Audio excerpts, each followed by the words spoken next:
I don't wanna be a fool in this game for two, so I'm leaving you behind. I don't wanna make it tough, but I've had enough. No love, baby. Don't wanna be a fool for you.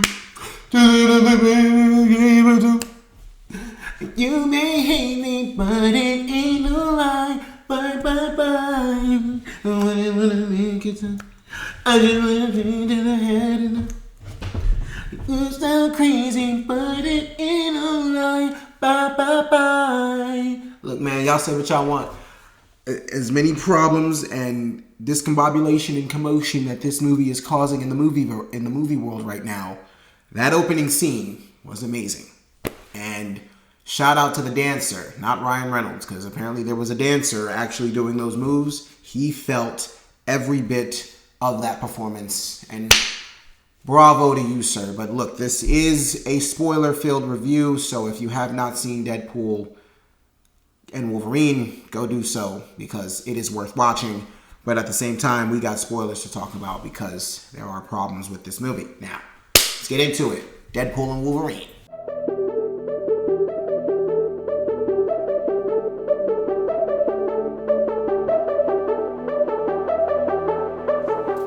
Hey guys, it's your guy in the chair here, and look, this is my spoiler-filled review for Deadpool and Wolverine. And look, I'm not necessarily going to be going bit by bit through the entire movie, just necessarily going over things that I want to talk about as far as the cameos, certain plot points, certain things that just did and did not work for me, and why my feelings are about this movie the way they are. Because I guess having opinions about movies nowadays is just forbidden. Like, you can't just have like a good time, but at the same time have thoughts, and people think all of a sudden you just hate the movie. Like, I don't get it. Like, I got out of the movie and I told my friends, like, it's good, like, it's cool, it's not anything like special.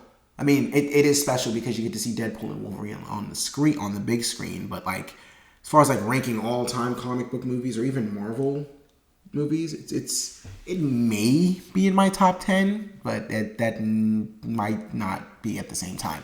But look, this movie has a lot of fun points. Has a lot of highs and a lot of lows, and it's just a roller coaster of crazy comic book filled adrenaline rushed emotion. And it's, like I said, great at times, and it's not so great at times. But look, basically, I'm going to talk about what I liked, what I didn't like, what I loved, and, just go from there. So basically, like I said in my non-spoiler review, my non-spoiler review, what I loved about the movie was Hugh Jackman. Once again, bringing this man back as Wolverine had us all worried, because Logan gave him an ending that not many comic book characters get to have. And it was a beautiful send-off for an amazing 20 plus years. And we again get to see him, honestly, not necessarily put back on his mask and mantle, because he's never gotten to do that before. He's doing it for the very first time, wearing the costume. And the reasoning for wearing the costume was beautiful, because he said Scott always wanted him to wear it. And I thought that moment was absolutely gorgeous. But basically, we get to see Hugh Jackman play the character of Logan again. And it's a amazing thing to see. It's something that I feel like no matter what your feelings are towards this movie, we should all be appreciative and not take for granted him playing this character again, because it is a true gift. It is a true gift and an honor to see Hugh Jackman play this character, because he does it so well and so amazing. And as I said in my non-spoiler review, there are 2 monologues that he gives. One in the car, and I think the other to Daphne Keene. And honestly, yeah, I'm pretty sure it was Daphne Keene. Whoever he told, he might have told Deadpool this too, why he's wearing the suit, why he decided. Yeah, he told Deadpool that too. So he actually has 3 good monologues. He has one with Daphne Keene, one with Deadpool, and, well, actually another one with Deadpool in the car, where he's just completely mad as fuck and just telling Deadpool everything that's wrong with him. And it's awesome. It's awesome. And Hugh Jackman probably delivered a top 4 performance from Wolverine.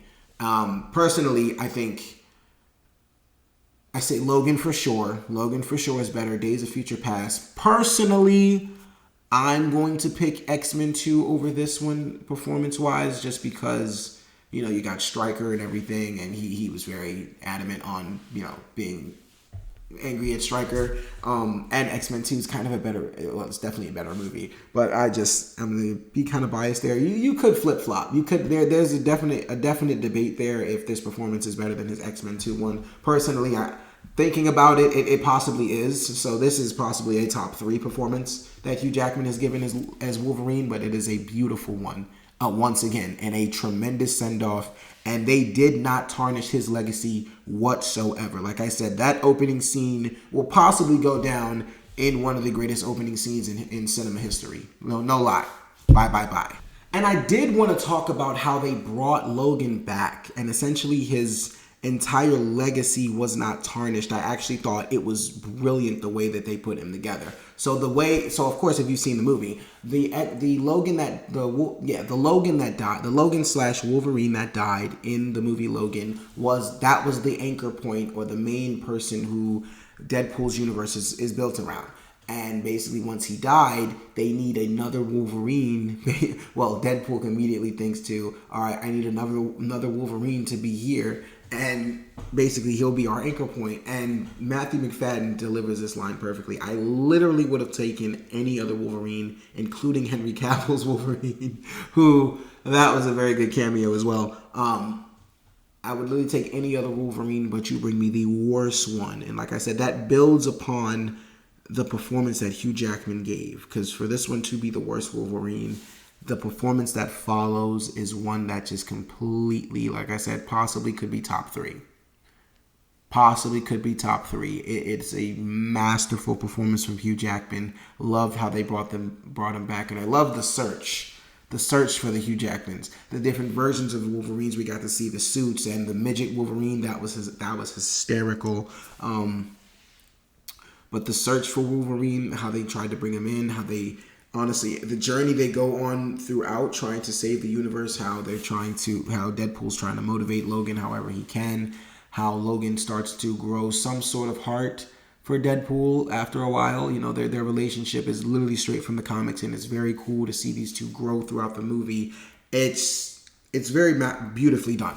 All on Hugh Jackman's part. A lot of the great stuff that has to deal with this movie comes from Hugh Jackman. A lot of the bullshit, unfortunately, comes from Deadpool. But the way that they did that opening scene, and the way they had Deadpool, of all things, dig up this guy to make sure that he was not dead, and we found out that this one in his universe was 1,000% dead. For sure. He was sitting there talking to a skeleton, and it was done brilliantly. And then it transitioned into the opening scene where he literally used the bones of Logan's body to brutally mutilate these security guards from the TVA, and it was fucking awesome. It was. And the Bye Bye Bye song, I was sold. I was good. I was ready to have an adventure. But at the same time, in the back of my mind, during that opening scene, I had a thought.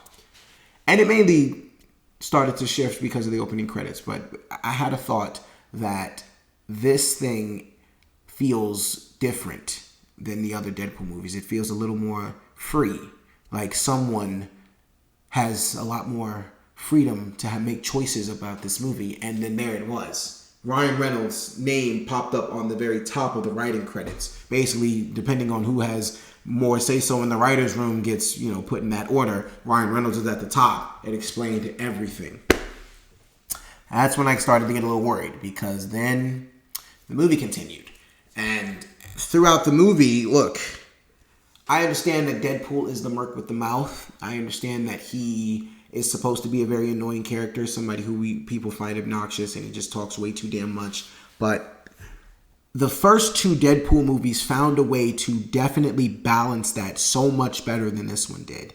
Because the jokes in this movie, for me, do not land whatsoever. And I know I'm transitioning from Hugh Jackman, something I loved about the movie, to something I did not like. But that's really what this is going to be. I'm going to be doing a wild roller coaster of just what I did like, what I didn't like, because it's just, that's how it's going to come to me. But yeah, the jokes in this movie were a huge reason of why I did not enjoy this film as much as I wanted to. It was because I don't think it's as funny as the other two films. I think the jokes, the material that they're using as far as the Disney Fox, the whole meta thing, I get it.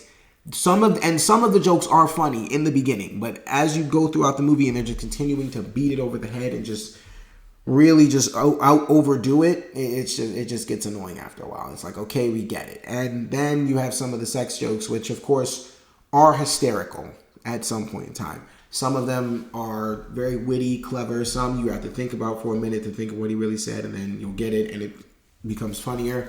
But there are other jokes that are just completely just not funny at all, and it's just like, why say that? What is the point of saying that? What is the purpose of that being said? But it's who he is. I feel like this movie is just using the fact that he's the merc with the mouth to be able to get away with a lot of the dumb shit that's being said and going on in this movie. But it is what it is. I will never deny that this is an entertaining ass movie. It truly is. You get to see Deadpool and Wolverine on the screen doing the most crazy action filled shit you've ever seen, and it's awesome. Even seeing Deadpool have Wolverine's claws, it's shit like that. Like I can't sit here and say that's not awesome to watch Deadpool use Wolverine's claws and struggle with Wolverine's claws and be trying to pull in and out of a guy. I mean, like it's brilliantly put together at times. This movie has so many moments where it truly feels like they're putting together something amazing for you, and then they just fumble it so badly when they just beat you over the head with these stupid ass jokes. And honestly, yes, it's a Deadpool movie. It's supposed to have jokes. The jokes can either be, if you're going to have that many jokes, write better jokes or find a way to balance it out and make other characters stand out. I truly think that's what this movie was missing joke-wise, was just help from other characters, because Dopender's not really in this movie. I know TJ Miller's an asshat, but I mean, in the first movie you had him and Dopender's dynamic, and then in the last movie you had Cable, who was the angry antagonizer towards Deadpool's humor. So you have that here in Wolverine as well. But then you had Domino, you had Colossus, you had Kimiko and the Negasonic Teenage Warhead. Yeah, you had those other characters who can honestly help balance out the Ryan Reynolds Deadpool-ness. And it really helped that. But in this movie here, you really only have the strength of Peter, who carries every time he's in the movie. We love Peter, as all the Deadpools said, but it's just, you're really left with Ryan Reynolds doing a lot of the heavy lifting joke-wise. And for me personally, that just really made it painfully obvious that the Ryan Reynolds shtick is not really working for me anymore. He's very good in certain roles, but it's just, it does not work whatsoever. It's really the same thing over and over and over and over and over, and it just works here because he's Deadpool and he's perfect for this character. But it's just, I don't know, man. At some point, the jokes just really got stale, really got old, really got repetitive, and just did not work for me whatsoever. And honestly, but what I liked about the movie, like I said, I'm gonna just go in waves of it. Basically, Hugh Jackman and Ryan Reynolds' chemistry was amazing.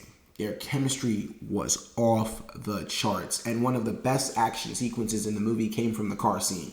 And the build up to it was even more better. Because like that was the moment where Hugh Jackman just completely told Deadpool just how full of shit he was, how angry he was at him, and basically how just everything wrong with Deadpool. And then Deadpool just goes, and Ryan Reynolds, Deadpool just goes, "I'm going to hit you now."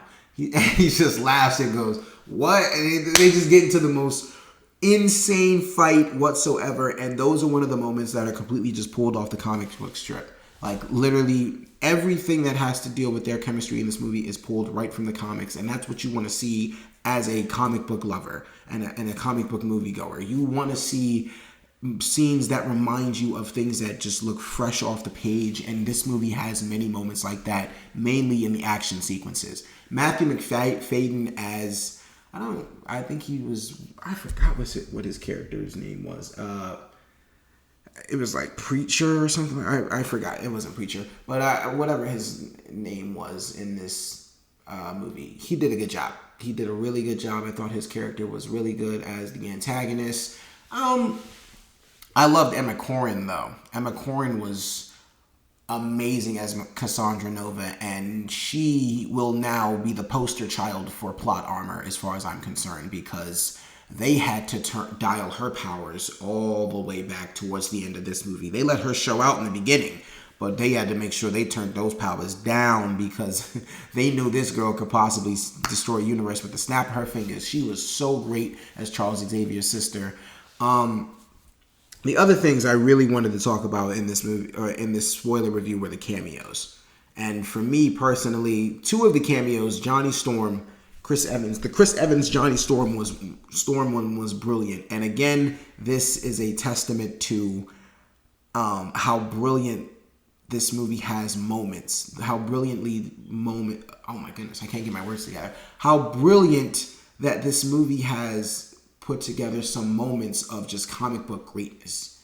The color scheme of making you think that you got Captain America. I know that didn't make sense, but it is what it is. The color scheme that you have of Captain America's blue and red showing right here, and then we're thinking to ourselves, oh my God, it's Captain America, and then they show Chris Evans, and then they're like, Deadpool's like, oh my God, he's gonna say it, and he goes, flame on! And I promise you that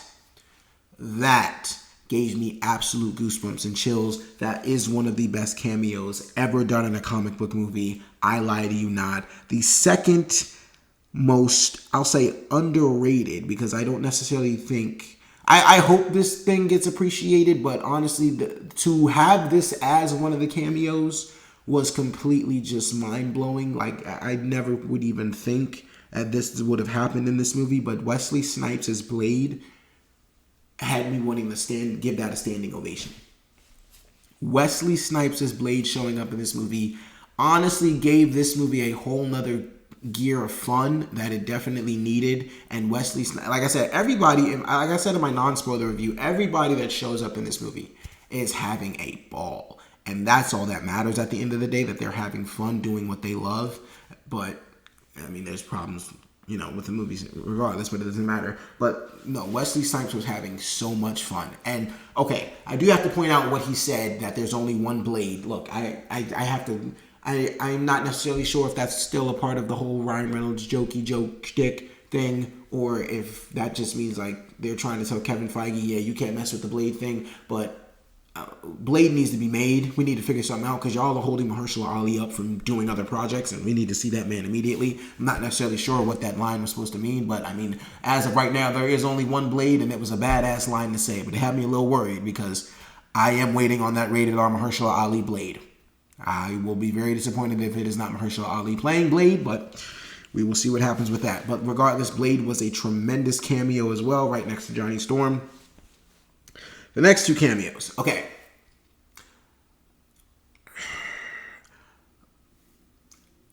I did not care for Elektra whatsoever.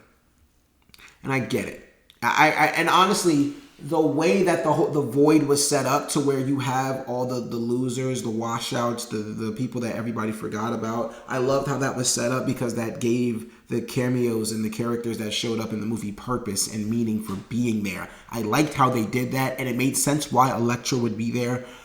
But I truly would just hope that they could get anybody else. Halle Berry's Catwoman would have worked.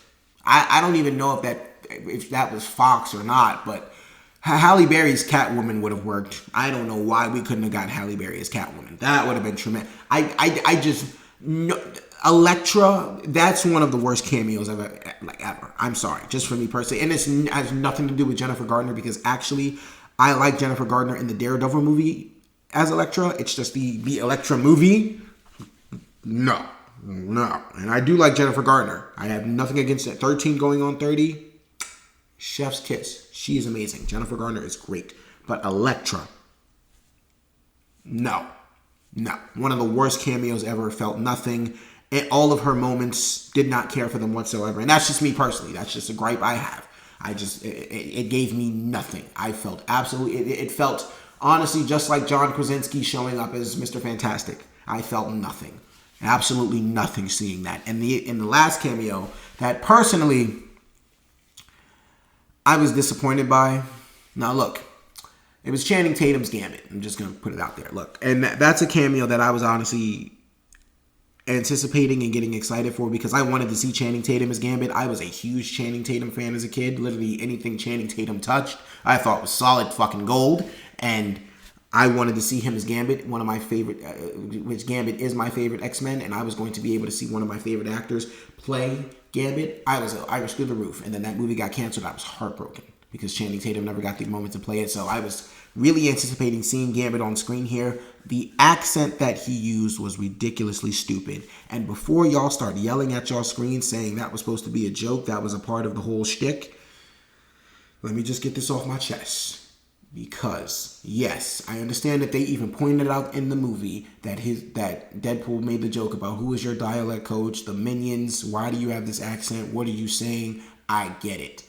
Here is my thing. It wasn't funny. And it adds to my entire notion about this movie just having way too many jokes and a lot of them not landing. Gambit was a big part of that. If you have a brilliant accent to use, Channing Tatum, use that one. Don't use this stupid one, especially after we're just coming off one of the greatest Gambit performances on X-Men 97. You're going to take that and use this stupidity in Deadpool and Wolverine? I'm sorry, for me personally, it was very great to see Channing Tatum be able to play Gambit. And like I said, everyone that popped up on this movie screen had fun. You could tell Channing Tatum was having fun as Gambit, but that accent for me just did not work. I don't know if that is the accent he would have used for the 2-hour Gambit film, but if it was, I'm glad they scrapped it. If it wasn't, hopefully it would have been better, but at this point, we'll never know. But I'm glad he got to at least do the Gambit thing. But that was just one of the things that did not work for me. But who are the other cameos? Oh, the Deadpool cameos. Yeah, the Canadian Pool was funny. I thought that one was really good. Lady Pool was awesome. Kid Pool was great. Dog Pool was surprisingly cute. I did not expect to actually like Dog Pool as much as I did, but Dog Pool was definitely surprisingly cute. Look, this movie, like I said, man, it just has so many layers to it. That's just the best way to put it. Oh, I do have to talk about the awesomeness of Wolverine being able to put on his mask. Like I said, this movie has a lot of moments that can be put in the brilliant Hall of Fame for comic book movie moments in cinema history. You can put a lot of moments in this movie up there, especially Wolverine putting on his mask for the first time and going batshit insane. It was awesome. It was truly awesome. I really enjoyed a lot of this movie, but the parts that I did not like, I truly just could not come to like whatsoever. I mean, it just... as I said in my non-spoiler review, this movie at times feels like a Super Bowl commercial. It just feels like characters are popping up and Deadpool's just doing things, saying things, and they're just completely just going with the flow. It's like they have a very strong plot. The part where Deadpool is sitting with Happy Hogan and and he's having this conversation about why he needs to be an Avenger, I'm thinking to myself, this is going to be a whole different Deadpool film. It's going to have a lot of heart and it's going to really hit hard. And then it just completely gets squashed by a joke.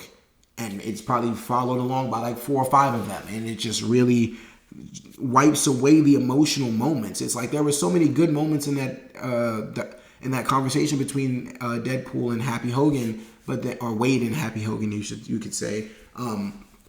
There were so many good moments, but then he would start telling jokes, and some of them hit. Some of them were funny about how he was a chauffeur and things like that. But then some of them it was just like, or how he was he kept Happy Hogan kept saying us as Avengers, and he said, well, Avengers is an adjacent term, and it's just stuff like that was funny. And then sometimes it was just another joke would happen and it just didn't hit as hard. And I just felt like there wasn't that balance that the other 2 Deadpool films really had. They really had a better balance of more characters being able to carry the comical stuff and Deadpool just being able to bounce off of everyone and it all just, feeling like a one-time thing. This one had a little too much of Ryan Reynolds going on. Just a little, honestly, a lot of too much of Ryan Reynolds going on. It was just all over the place. But overall, it is a very fun film. It is a film that I believe will be one of the most entertaining of 2024. But as far as my standards of what make great comic book films,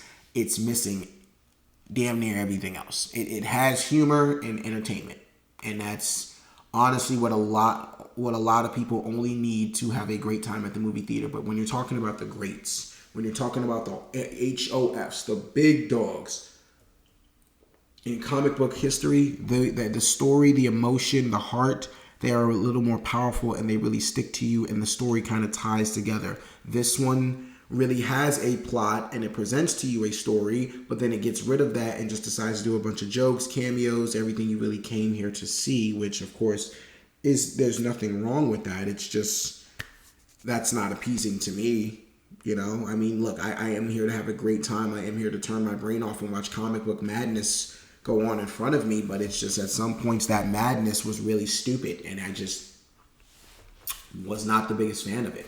But overall, guys, this is a very good movie. It's just not great. And for all those who keep comparing it to No Way Home, saying it's better, and for all of you people who turned on Spider-Man No Way Home thinking that this movie is better, just wait till you rewatch this. Just wait till a few months later, and I can't wait to see what Twitter's like after a month of this. Because everything great about this movie has to deal with Hugh Jackman. A lot of stuff that's wrong with the movie has to deal with Ryan Reynolds and Deadpool. And look, I do want to point out, though, I still did really like how Wade's motivation and purpose, that's another thing I keep forgetting to talk about. His motivation and purpose was so very strong. Like I said, mainly from that Happy Hogan conversation, but you also see how him and Vanessa are broken up and how he's essentially trying to still get her back. And I just love how that's still like the heartbeat of these films. It's always been about Vanessa. I love that little dynamic. It's so very cute.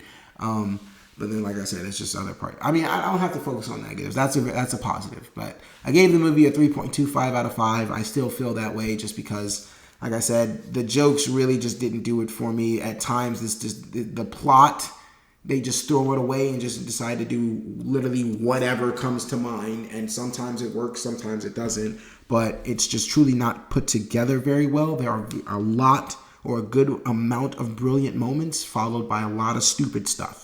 Followed by some good stuff, mid stuff, and okay stuff. And like I said, for all those reasons and so many more, guys, I gave and am still giving Deadpool and Wolverine a 3.25 out of 5 stars. Okay, guys, so that's my spoiler review for Deadpool and Wolverine. Let me know in the comments below what your thoughts were on the movie. Did you love it? Did you not?